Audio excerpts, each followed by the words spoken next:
En el ciclo de entrevistas Nueva Constitución 2022 saludamos a Rodrigo Valdés, exministro de Hacienda, expresidente del Banco Estado, también fue economista jefe para la región andina y Argentina en BTG Pactual y economista jefe para la TAM en Barclays Capital. Antes fue subdirector de los departamentos de Europa y el hemisferio occidental del FMI y economista jefe del Banco Central. Actualmente se desempeña como profesor asociado de la Escuela de Gobierno de la Universidad Católica. Rodrigo, bienvenido a esta conversación. Muchas gracias, Sandra, por la invitación. Dado que tú conoces bien la lógica de los inversionistas, ¿qué frase tiene a tu juicio más asidero? ¿Que el cambio de la Constitución hará más lenta la recuperación económica porque introduce incertidumbre? ¿O que hay que desdramatizar la incertidumbre porque un cambio en el contrato social cada 40 años es compatible con un país estable? Uy, qué difícil. Yo creo que las dos tienen algo de verdad, ¿no? Y casarse con una es como tirar al subterráneo la otra. Y yo creo que las dos importan. Y por lo mismo, creo que primero es muy importante el proceso. O sea, tiene un valor en sí mismo gigante, que es esta construcción colectiva del nuevo contrato social. He escuchado buenos amigos diciendo el siguiente argumento: está la escoba en Chile con esta constitución, por lo tanto esta constitución no está funcionando muy bien, y por lo tanto busquemos otra. Pero al mismo tiempo tenemos que reconocer varias cosas. Por ejemplo, la incertidumbre importa, y no minimizarla. Y de hecho los números muestran eso, muestran que yo por lo menos me di la lata de buscar los 40 procesos constituyentes que ha habido, 45 en realidad, en los últimos varias décadas en el mundo. Agarré los países, vi que les pasaba a sus economías, y cuando hay asambleas constituyentes, que no es exactamente la convención que vamos a tener nosotros, la evidencia es bien clara: los países crecen poco, crecen mucho menos que el mundo, etc. Por lo tanto, hay efectos. Pero creo que Chile necesita hacer este proceso, es una oportunidad única que vamos a tener. Y hay que aprovecharla, y eso significa participar activamente, dialogar, conversar. Hasta ahora hemos conversado poco de contenidos. Yo creo que viene una etapa pronto, que hay que empezar a desplegarla, de contenidos que va a ser muy importante. Y yo espero que domine la gente sensata en esto, y no los gritones, no Twitter, y bueno, veremos. Hay preguntas súper interesantes, ¿eh? El otro día alguien me decía, bueno, ¿debe votarse en secreto? El voto de cada cada miembro de la convención, los convencionales, ¿debe ser secreto o debe ser público? Y hay harta literatura de eso, incluso. ¿Cuándo un proceso constituyente es mejor o peor? ¿Con cuál de los dos procesos? Y así yo creo que vamos a tener que discutir muchas cosas interesantes de proceso y de contenido, que espero nos ayuden. Yo tengo grandes esperanzas, pero también tengo que decir que no estoy cero preocupado. Uh-huh. Ahora, ¿cree que los temores vienen por la forma en que se gestó el proceso constituyente? Yo creo que todos los cambios siempre producen ansiedades, preocupaciones. Yo creo que cuando uno mira las nuevas constituciones en el mundo, la verdad es que el origen de la nuestra no es de los dramáticos, está en el lado de los tranquilos, digamos. Habitualmente son bastante más complicados algunos de estos procesos. Eh, Creo que hay que reconocer que tiene riesgos y hay que tratar de manejar los riesgos. Eh, Más que el proceso mismo, a mí lo que me está dejando un mal sabor de boca es como la incapacidad de convergencia, ¿no? Llevamos algunas semanas o meses en Chile de alta tensión, y en que se empieza a desvalorizar el diálogo, se empieza a desvalorizar tratar de converger, eh, y algunas ideas que se salen al ruedo que son más como para los votos de corto plazo que pensar algo a largo plazo. Entonces eso yo creo que genera cierta preocupación en los inversionistas. Uh-huh. ¿Y se percibe que haya un riesgo en que se produzca un movimiento pendular de pasar de una constitución muy rígida de derecha a una muy rígida de izquierda, o inclinada más hacia la izquierda? Bueno, eso sería un error garrafal, ¿no? Como país, digamos.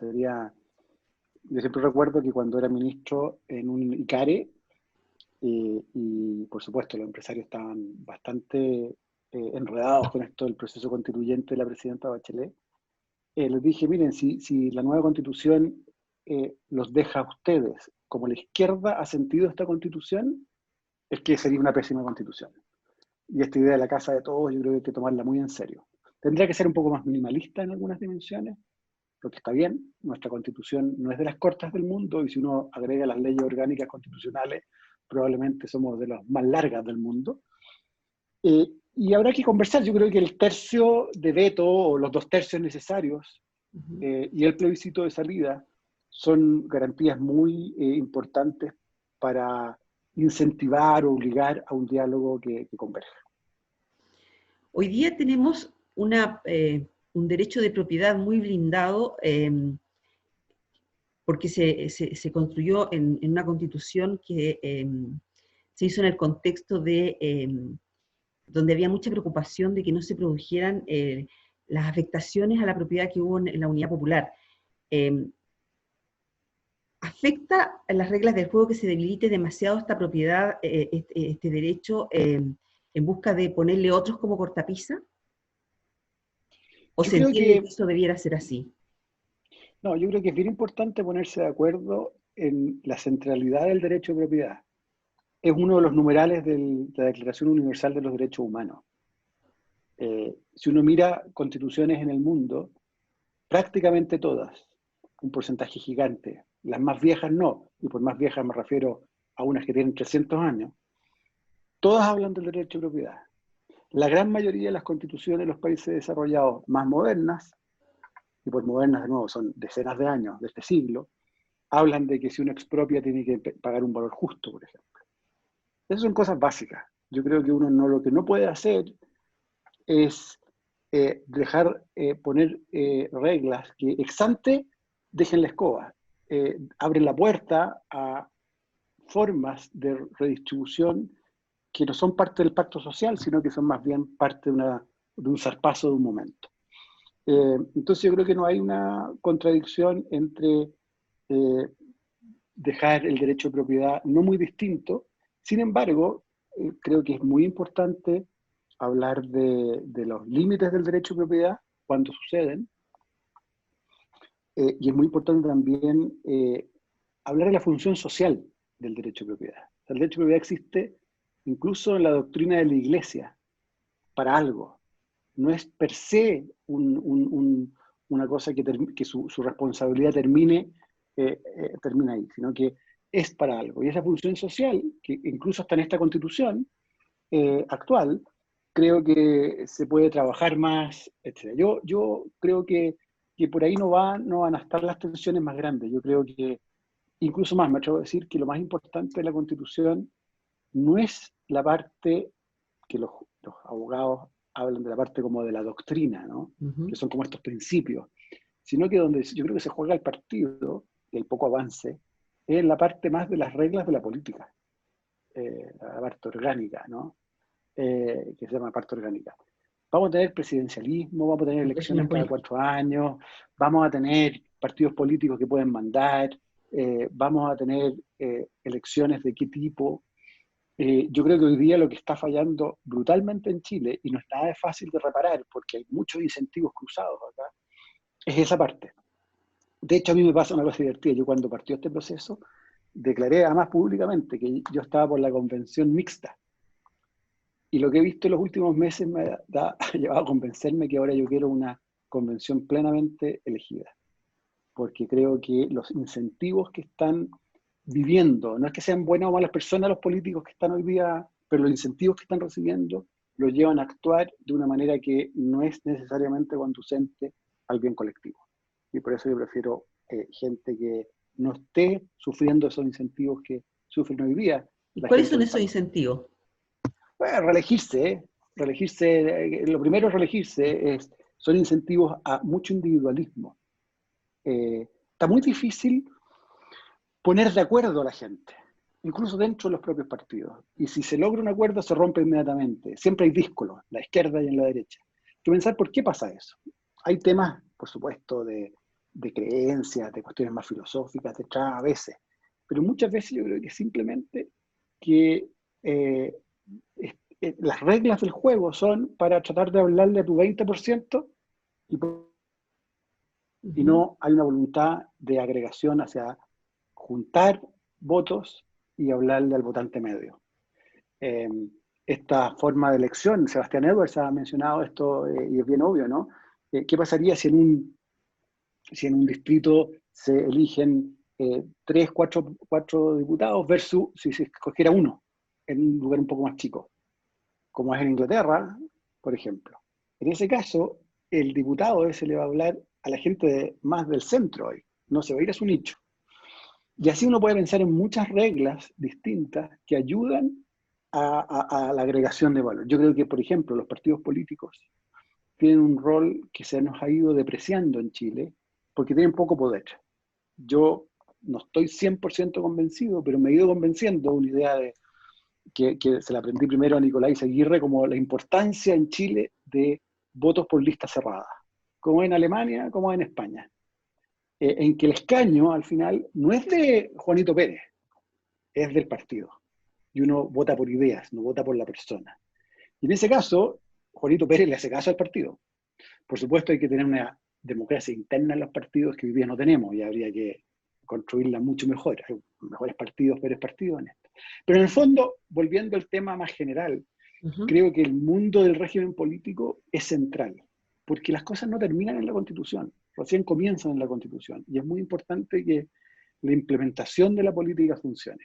Podemos tener una súper buena Constitución en lo doctrinario, pero si después estamos a la batalla del combo, o estamos divididos en muchos súper fragmentados, no vamos a llegar muy lejos.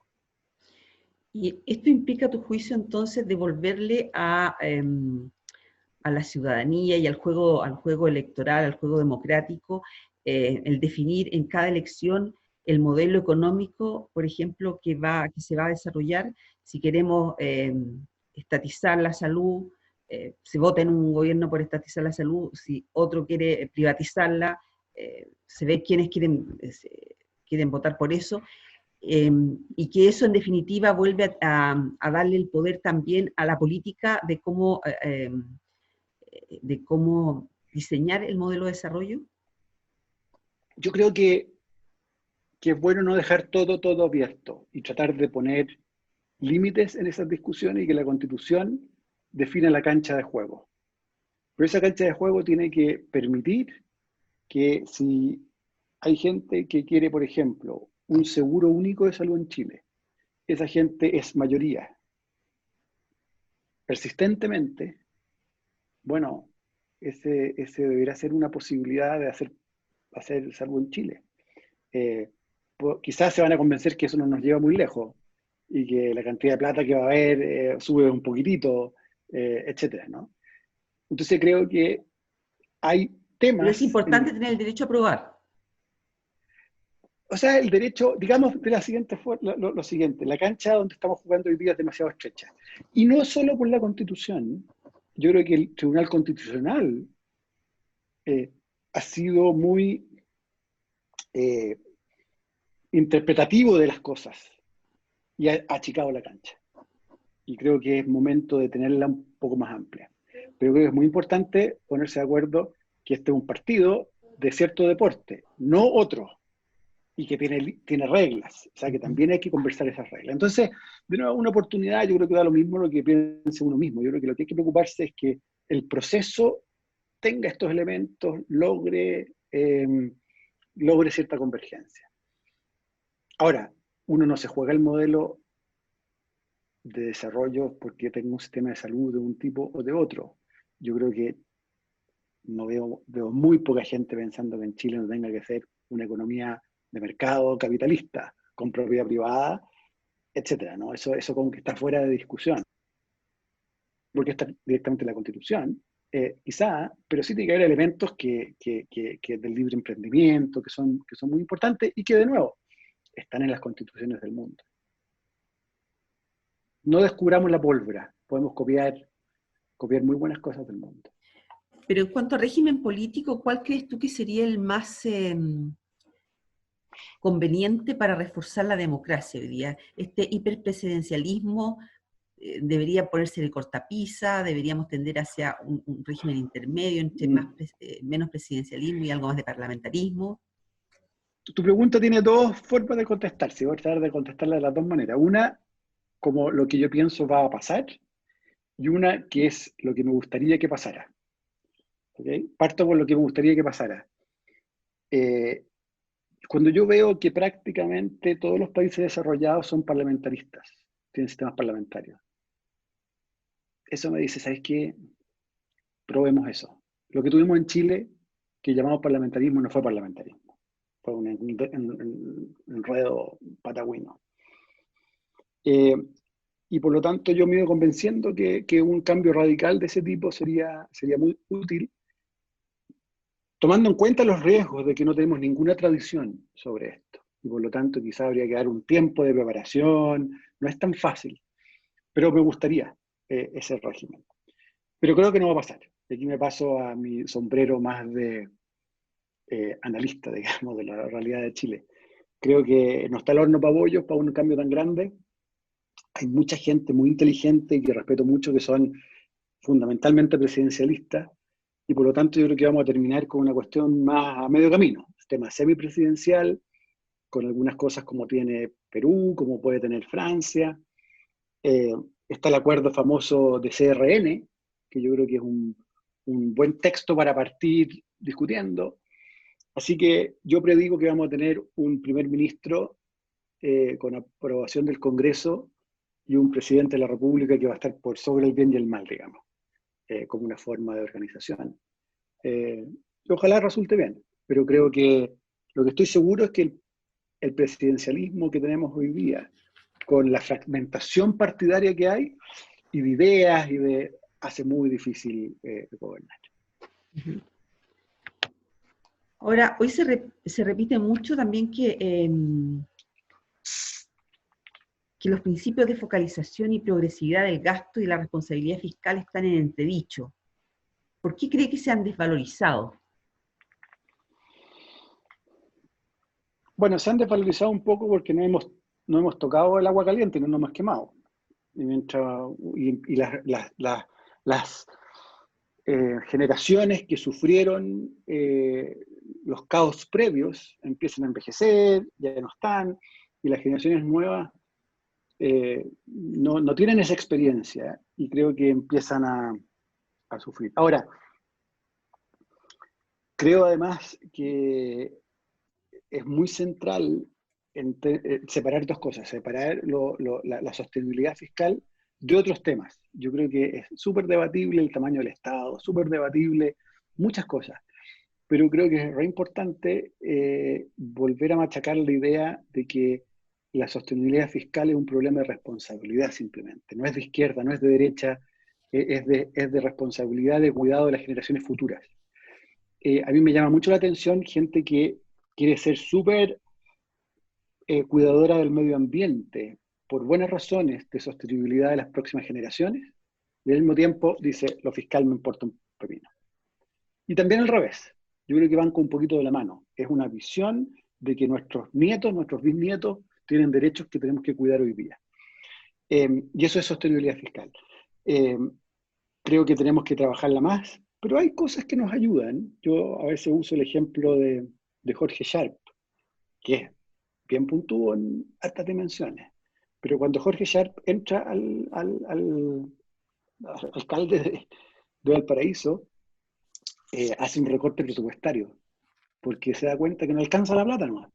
Y junta a su consejo y dice, mire, estas son las cosas que estamos gastando, tenemos que ahorrarnos tanta plata, porque no podemos seguir endeudándonos. De hecho, está prohibido que se endeuden las municipalidades. Y lo logra. Y por lo tanto yo creo que viví esa misma experiencia con la presidenta Bachelet. Ella al final tenía una responsabilidad respecto de lo fiscal que no costaba mucho convencerla de que, mira, esta cuestión tiene estas consecuencias. Entonces yo creo que yo no doy por perdido para nada la batalla y creo que tenemos mucho avanzado. Eso es bien distinto de otros temas en política económica que son más complejos, que es el cuidado, por ejemplo, de las reglas versus cambiar reglas. Uno puede tener más valor de continuidad de reglas para dar más confianza, para que sea más predecible el país, y hay gente que cree que se pueden cambiar más las reglas. Eso yo creo que es una tensión que estamos viviendo hace tiempo en Chile y que incluso este gobierno lo está viviendo.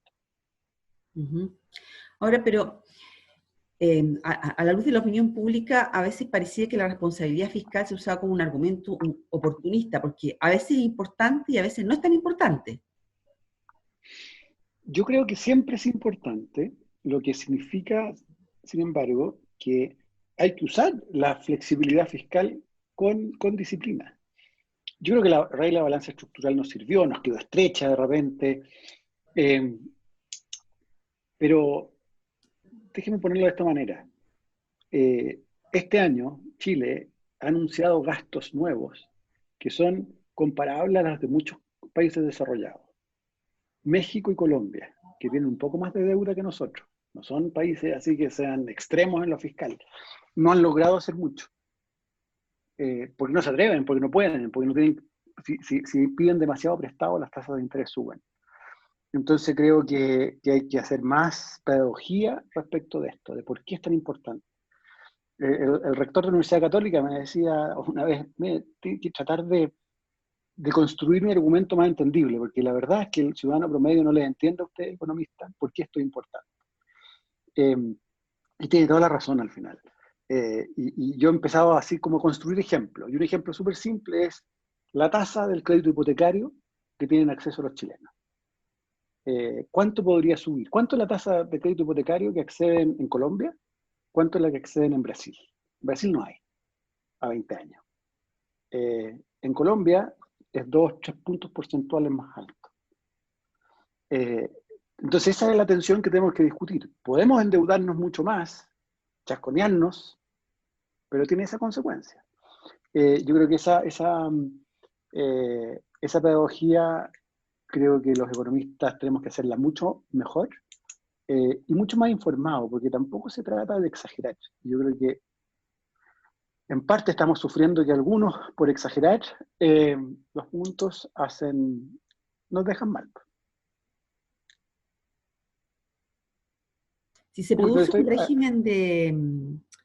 un régimen político hacia un sistema intermedio entre presidencial y parlamentario, se generará más gastos, según, eh, según la experiencia, digamos, de otros países.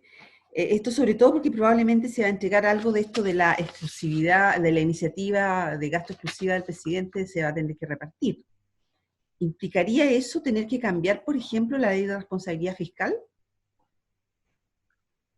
A ver, yo primero creo que es bien cierto lo siguiente, que los regímenes semipresidencialistas tienden a tener gobiernos un poquito más chicos y menos deuda. Hay un par de autores, Persson y Tabellini, que tienen libros, muchos artículos que es bueno mirar respecto a los efectos económicos de distintos regímenes políticos. También puedo agregar la evidencia que yo he encontrado. Antes mencionaba que se veía en procesos constituyentes en las últimas décadas. Y una cosa que sale muy clara, independiente de la forma del proceso constituyente, sea una comisión, sea una convención, sea una asamblea, en todos los países el gasto a PIB del gobierno subió. Y sube un buen poco. Entonces yo creo que vamos a tener una mayor presión de gasto en los próximos años en Chile, sí o sí. Incluso me atrevo a decir que incluso sin una nueva constitución pasaría lo mismo. La pregunta ahora es que la responsabilidad no es no gastar, sino que la responsabilidad es no tener déficit. Y parte de los abusos de la responsabilidad fiscal, en algunas discusiones, es que se trata siempre de no gastar y no pensar en los ingresos. Yo creo que de los grandes temas que vienen es cómo hacemos una reforma profunda al sistema tributario que recaude. Eso no es nada fácil, como hemos visto. Las previas han entregado mucho menos recursos de lo esperado y han sido súper tensionantes, ¿no? Yo creo que es tiempo de pensar en discusiones mucho más profundas de impuestos y darnos un poco de tiempo. Yo soy bien crítico de lo siguiente: las reformas tributarias que hemos tenido en Chile se han hecho básicamente en el fragor de la campaña presidencial respectiva, sin todos los datos sobre la mesa que necesitamos, por ejemplo, sin la participación de impuestos internos, y sin usar una cantidad de gente que sabe mucho de impuestos. Entonces yo creo que lo que hay que ponerse de acuerdo es que necesitamos avanzar en cierta mayor carga tributaria. Ese es el pacto social, para poder gastar más responsablemente. ¿Qué cosa hacer? Démonos, encarguemos estudios, veamos datos, veamos alternativas, veamos experiencia internacional, copiemos cosas buenas, démonos el tiempo para hacer bien esa parte. Yo creo que hasta ahora ha sido muy apurado cada uno de estos procesos. El ministro Larraín con Piñera y su reforma, pasó un año en el Congreso, no pasó nada. La reforma del ministro Arenas fue también súper tensionante.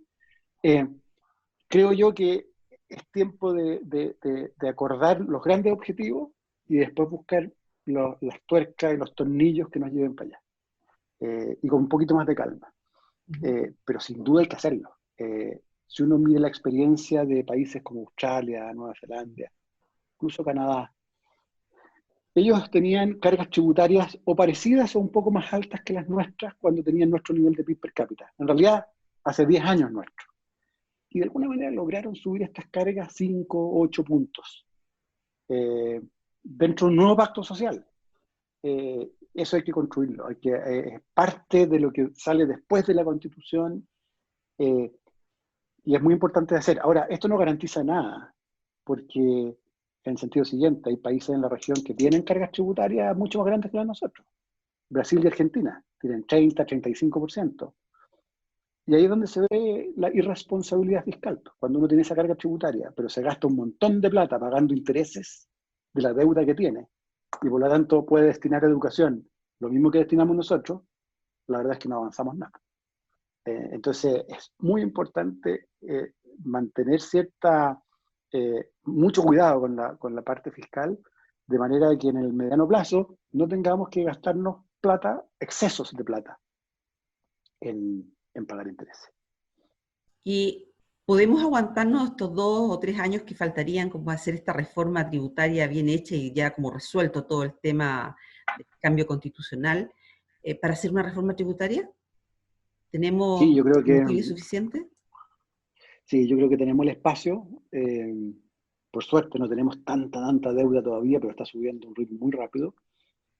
Es muy importante que parte de los gastos que se están haciendo hoy día, no parte, todos los gastos que se están haciendo por la pandemia sean por una vez, y por lo tanto tengamos una contracción de gastos en un par de años más. Pero, y también es mala idea ponerse a subir impuestos a la mitad de una recesión, porque eso es como economía 101, digamos. Pero tenemos que discutir en serio el tema. Y yo creo que es un tema que ya está más maduro. Si le pusiéramos todo el empeño de discusión más seria de un nuevo pacto tributario a las horas hombre que se le ha puesto a la discusión del impuesto a los súper ricos, que recauda de esto, sería mucho mejor. Entonces como que estamos, un poco le ladramos al árbol equivocado en estas discusiones. Ahora, considerando que ya ha pasado un tiempo, ¿habría que hacer cambio a la ley de responsabilidad fiscal? A ver, lo que voy a decir es bien brutal. Yo creo que nuestra estructura fiscal, en términos de regla fiscal, está completamente sobrepasada. Y por lo tanto hay que sentarse a repensar la regla fiscal y a repensar una nueva ley de responsabilidad fiscal. La ley de responsabilidad fiscal, de hecho, no es tan potente en Chile, no es una cosa muy fundamental en el día a día. Pero la realidad es que hemos tenido no sé cuántos decretos nuevos de reglas. Cada ministro nuevo ha hecho uno nuevo. Arenas, Valdés, Larraín, Briones. Entonces, en poco tiempo hemos tenido cambios en la regla muy fundamentales. Por buenas razones, cada uno hizo cambios que eran importantes. Sufrimos mucho post-crisis del 2010, con que se empezó a hablar de la regla fiscal a 4 años más plazo, no a año, cada año. Entonces, como que nuestra regla, digamos que la tenemos sobrepasada. Y eso hay que tener ese diagnóstico, afinarlo, hay buenas ideas de cómo mejorarlo,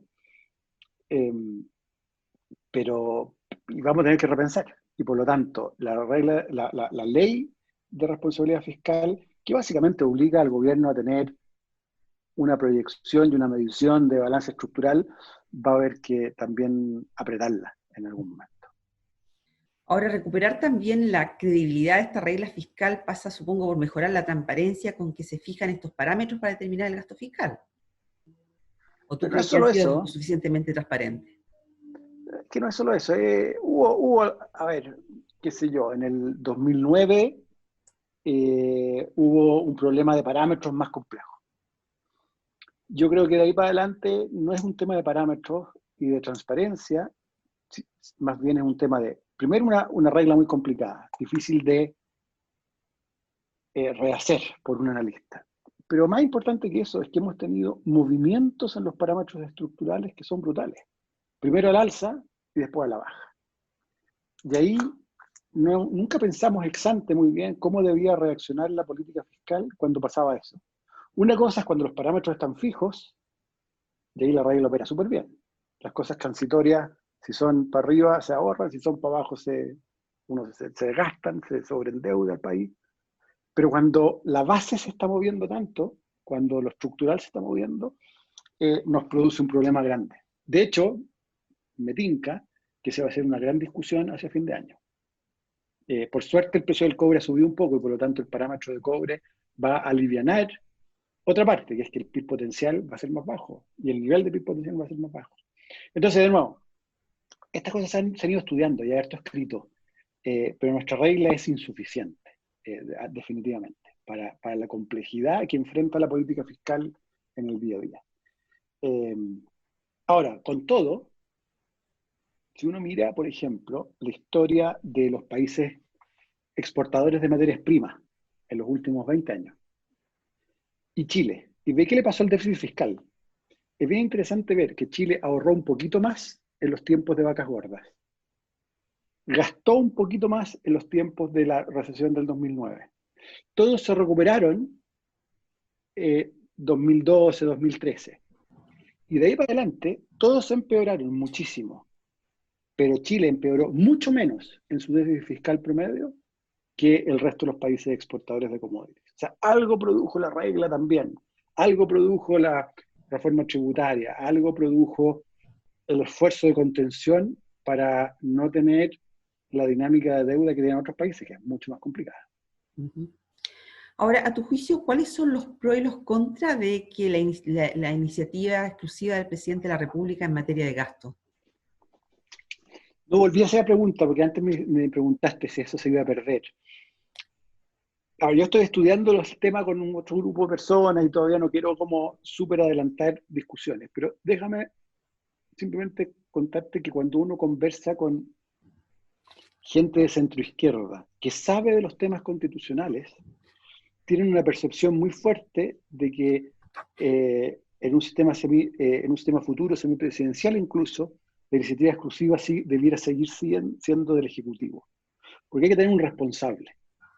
Uno puede abrir vías de escape pequeñas, por ejemplo, si el Congreso le encuentra un financiamiento, poder darle algún espacio. Pero en general, yo creo que nadie está como para hacer locura, decir, sabes que ya la iniciativa exclusiva se acaba. Puede ser que en algunos temas uno podrá tener algunas reglas particulares, pero yo no creo que la iniciativa exclusiva sea un tema que está que nos puede llevar a cualquier parte. ¿Okay? Creo que son cuestiones que se observan claramente en otros regímenes no parlamentarios. La gracia del parlamentarismo es que el gobierno y el Congreso son como uno al final, y por lo tanto el poder está concentrado en la mayoría. Y ahí no tiene mucho sentido hablar de iniciativa exclusiva, pero aún en regímenes semiparlamentarios hay iniciativa exclusiva. Y por lo tanto, creo que eso no va a ser. ¿Qué quiero predecir ahora? Yo creo que eso no va a cambiar en demasía. Ahora, en los últimos meses la política pasó de ser una barrera de contención a un trampolín de demandas sociales. ¿Hay un punto intermedio? Sí, pues es el que hay que buscar, es el que hay que buscar. Es una muy buena descripción de lo que nos ha ido pasando. Pasar como de Llevémoslo así, como el adulto que trata de contener a otro más de la fiesta que solo expande, pide, etc. Creo que ese juego es central. Y ahí vuelvo al tema de los incentivos. Yo creo que el sistema de elección que estamos teniendo, la corta duración de los gobiernos, eh, el que no haya salida para cuando un gobierno es muy impopular, que es lo que estamos viviendo hoy día. No hay salida institucional para eso. Eh, Creo que nos hace ver que tenemos un sistema en que los incentivos no son los correctos en tiempos difíciles. Y hay que pensar qué incentivos podrían ayudarnos para esto. Y es central el punto que tú dices, Sandra, que en el fondo es cómo hacemos que la política conduzca y no solo sea una caja de resonancia de Twitter para extremar la descripción. Ujú. Ahora, tras el estallido social y la pandemia, como que se ha ido generando un consenso sobre la necesidad de avanzar hacia un estado de bienestar. Estamos, aparte de que tenemos estas complicaciones financieras hoy día de financiar este estado de bienestar y que seguramente tendría que hacerse con esta reforma tributaria, como tú dices, habría que reponer también el Fondo de Estabilización Económica, reforzar el Fondo de Reserva de Pensiones, y qué modelo de estado de bienestar en el fondo se vendría más con nuestras posibilidades de ingreso medio, de país de ingreso medio. Esa es una gran pregunta. Yo creo que no podemos tener el estado de bienestar que tienen los suecos. Eso es muy lejano. Pero hay cosas que armar, hay cosas que avanzar. En educación hay un montón de cosas que pensar. En transferencias monetarias, nosotros tenemos poquitas transferencias monetarias a la gente. Ujú. Y podemos tener un seguro de cesantía mucho más grande, podemos hacer más esfuerzos en pensiones. Creo que hay varias cosas que pensar. Lo que es importante eh, es que para que el estado de bienestar funcione, también necesitamos una reforma del Estado muy profunda. Yo creo que no es solo un problema de plata.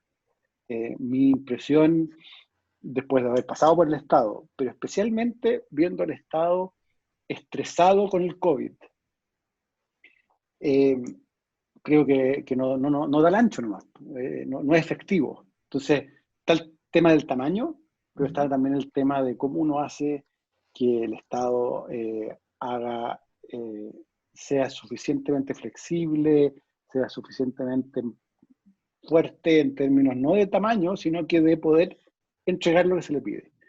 O sea, las cajas de comida no las podemos entregar en semanas. ¿Cómo vamos a hacer un estado de bienestar con ese estado? Pero en los últimos 30 años hemos conocido hartos proyectos de modernizar el Estado que avanzan poco. ¿Por qué cuesta tanto, tú que estuviste en el Estado, por qué cuesta tanto modernizar el Estado? ¿Cuál es la piedra de tope para la modernización? Yo creo que no hay una sola piedra. Yo creo que son muchos de los temas que hay que ir. Primero, súper rígido. Creo que necesitamos modernizar fuertemente las tomas de razones, toda la parte. Se demora todo una eternidad. Eh, Después está lleno de superposiciones. El caso del agua es el más dramático. Lleno de organismos que tienen algo que decir. Tenemos que como simplificar. Hay un tema muy jodido que es la relación con los trabajadores del sector público. Tenemos un sistema antiguo de contrato que ya casi no se usa, de inamovilidad. Tenemos un contrato la mitad de la gente está con los contratos nuevos que son básicamente contratos medio febles. La Constitución dice que está prohibido que hagan negociación colectiva y paro, y una vez al año tenemos negociación colectiva con ellos. Yo creo que va a haber que pensar bien de fondo cómo es el régimen laboral que se necesita para los trabajadores del sector público.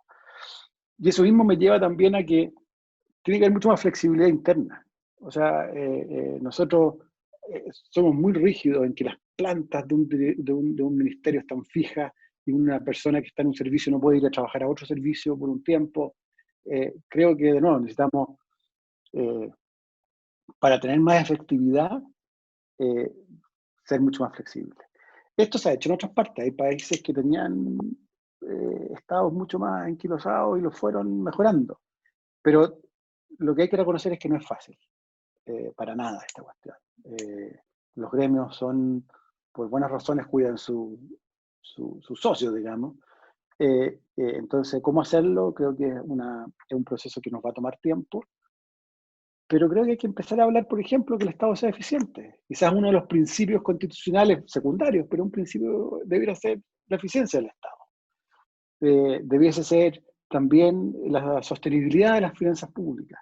Hay cosas bien como simples en la Constitución en que si nos ponemos de acuerdo que esos son valores a cautelar, creo que nos ayudan a avanzar.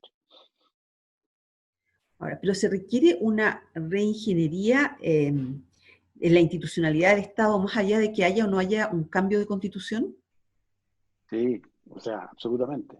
Primero el tema laboral que mencionaba antes, las rigideces, las rigideces que ocurren en el día a día, la Contraloría. El poder de Hacienda, que a mí me gusta, pero yo entiendo también que redivisa algunas cosas. Yo creo que yo haría le daría tiempo también a esto. Creo que es una de las cosas que un gobierno de 4 años no es capaz de hacer, y por lo tanto no lo hace. Y cada gobierno anuncia algo que no tiene continuidad y que no se alcanza, ¿no? Entonces yo, o sea, le saco el sombrero a la agenda que tenía Blumel y más informática, ¿no? Más de automatización de cosas, algo se avanza. Pero no es todo eso, va mucho más profundo. Nosotros teníamos varias cosas de modernización del Estado, hay un equipo grande que trabaja en eso. Y hay ejemplos muy buenos. El INAPI trabaja desde casa hace tiempo, mucho antes de la pandemia, porque su director jodió, hasta que logró que el Congreso, en una ley de presupuesto, permitiera hacer esa cuestión. Y como eso, hay ejemplos que hay reformas que funcionan. Tenemos la ADP, que fue un gran cambio, pero estamos lejos de lo que necesitamos. Eso me queda muy claro. Uh-huh. ¿Y tiene sentido seguir haciendo reformas a la Constitución con un probable cambio de Constitución a portas? ¿Hasta qué punto tiene sentido seguir en esta lógica? Yo creo que tiene poco sentido. Hay cambios que hay que hacer, qué sé yo, hay un cambio, supongo que para los temas, no sé si alcanza a ser constitucionales, pero los temas de, bueno, por supuesto, si es que hubiese una pandemia horrible en septiembre, capaz que haya que cambiar de nuevo la constitución por las elecciones, pero mi impresión es que en el corto plazo el mundo más del Congreso y en particular los diputados han estado como en una postura que no ayuda mucho a lo que viene, ¿no? Deberían estar haciendo mucho más cosas pensando en la Constitución probablemente y tratando de acordar con el gobierno algunos temas, ¿no? También es culpa del gobierno. Yo creo que el gobierno ha tratado menos de lo que debiera a la Cámara. Yo creo que la relación gobierno-Senado es súper enredada, pero por lo menos es una relación que se ve, no sé si llamarla constructiva, pero entre más pares. En la Cámara creo que el gobierno cometió un poquito un error político de no darle toda la importancia que tiene. Y pueden desordenar mucho. Entonces hay que hacer política con ellos. Y creo que parte de lo que estamos viendo estos últimos meses en la Cámara es por ese un poquito abandono, diría yo, de la Cámara. La autonomía del Banco Central va a ser otro de los ejes de debate en el área económica de la Constitución. Como ex integrante del Economista banco jefe, sí. y gerente, ¿eres partidario de mantener la actual autonomía, de hacerle ajustes? ¿Cuál es tu visión respecto de la institucionalidad del Banco Central? Bueno, como decía antes, estamos trabajando en algunas cosas con un grupo de gente reflexionando en estas cosas, así que no me gustaría adelantar mucho ninguna de estas reflexiones, ¿no? Bueno, están listas. Pero sí me gustaría en este tema mencionar un resultado de el panel de políticas públicas que mantenemos en la Escuela de Gobierno de la Católica. El panel de políticas públicas es un grupo de 40 personas, todos escogidos como a dedo, en que una vez al mes les consultamos un tema. Y son expertos en políticas públicas en algún área, y están en la academia o estuvieron en un gobierno. Y les preguntamos por este tema hace un tiempo, y mi sorpresa fue bien grande porque hay bueno, son bien variopintos políticamente, y hay un consenso súper amplio de la importancia del Banco Central Autónomo. O sea, creo que eso no hay mucha discusión. Pero va a ser un tema en la Constitución, porque está en la Constitución, y bueno, tenemos que esperar nuestra reflexión final. Sí puedo decir que la autonomía del Banco Central le ha servido a Chile enormemente. Ha sido un baluarte para la estabilidad macroeconómica, eh, y es algo que está como en casi todos los países del mundo, desarrollados por lo menos. ¿Estáis muteado así? No podemos hablar entonces de temas como si la inflación debe ser una meta que fije el Banco Central solo. Todas esas cosas, por supuesto que son súper discutibles. O sea,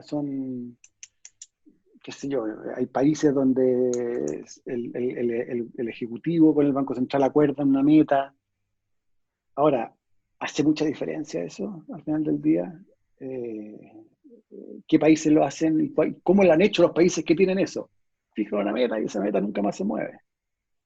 Entonces, creo que hay otros temas mucho más importantes constitucionales que ese, en términos de la fricción que va a provocar. Pero vuelvo al tema, yo por lo menos, yo peleaba con el Banco Central siendo ministro, no se imaginen. Pero es lo natural, es la tensión que está por diseño. Y creo que es una institución, al menos en Chile, que funciona muy bien. Uh-huh. Y según tu experiencia como ministro, ¿la actual institucionalidad permite una buena coordinación entre las autoridades fiscales y monetarias, incluso cuando quien dirige, por ejemplo, el Banco Central tiene una visión de política económica distinta a la del gobierno? Sí, yo creo que no es fácil la coordinación, se facilita mucho con la regla fiscal. Y como siempre pasa con la gente, ¿no? Depende un poco de las personalidades. Lamentablemente siempre pasa un poco por eso. Pero yo creo que las descoordinaciones han sido pocas y leves digamos, en la era de metas de inflación y regla fiscal. Por cierto, uno puede ir al año de la crisis asiática, donde la descoordinación fue harto más grande. Pero del año 2000 para adelante yo diría que las descoordinaciones son bastante más leves. ¿Y usted es de los que estuvo a favor de esta reforma constitucional para facultar al Banco Central a comprar instrumentos de deuda emitidos por el fisco en el mercado secundario? Sí, es una anomalía que teníamos en Chile, esa prohibición, y que era más o menos irrelevante mientras el Banco Central tuviera tanta deuda propia. Pero lo que ha ido pasando en los últimos meses es que el Banco Central ha hecho lo que se llama como relajo cuantitativo o QE, y lo hizo con sus propios bonos, y se le acabaron los bonos. Ya casi no existen de esos bonos en el mercado, los recompró casi todos. Entonces es muy importante que tenga esta facultad, no es para abusar de ella, para nada, pero una facultad, ni siquiera una facultad, es la manera que se hace política monetaria en muchos países del mundo. Y yo confío que va a estar bien usada por el banco. De hecho, quizás quedó demasiado restrictivo, porque se vendió como una manera demasiado atada a la estabilidad financiera. Y yo creo que también es una herramienta monetaria, exclusivamente desde el punto de vista macroeconómico, que es importante. Uh-huh. ¿Y realmente hay algún riesgo en que se abra la puerta para que adquiera directamente documentos emitidos por el Estado y sus empresas? Yo creo ¿Es un que riesgo o también sería parte de la política? no, yo creo que ese es algo que no deberíamos traspasar, por distintas razones, pero no es algo que yo me sienta cómodo con apoyar. Ujú. Ahora, ¿y debiera considerarse, por ejemplo, dar autonomía a otros organismos reguladores y encargados de las cifras del país, como por ejemplo el INE, a otras superintendencias o qué sé yo, aumentar No. la autonomía? Una cosa es la autonomía constitucional, en que uno tiene que ser muy estricto a qué le da autonomía constitucional. Y son muy pocos las constituciones del mundo que nombran entes autónomos.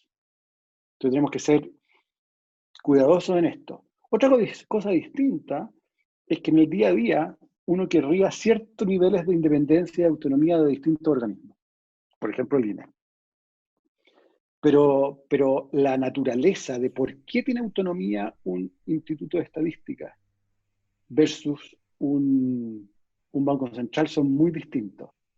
Para poner solo una forma, lo que hace el Banco Central autónomo tiene que ver con no recibir presiones políticas para hacer una política monetaria que es subóptima, pero no es una trampa.